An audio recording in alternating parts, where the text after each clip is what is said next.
श्लोक।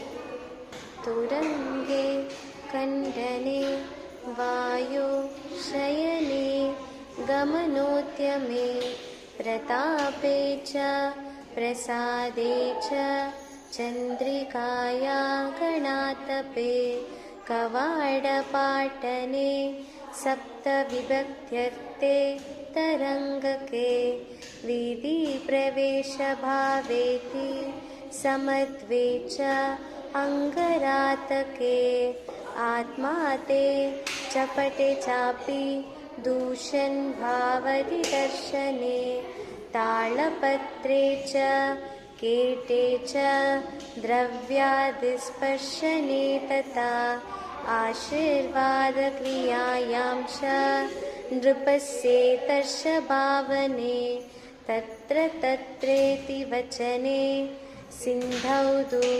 सुखविक्रमे संबोधने रोगेऽपि खड्गरूपस्य धारणे मासे संवत्सरे वर्षदिने संभाजने तथा एवमत्येषु युज्यन्ते पताकहस्तभावनः।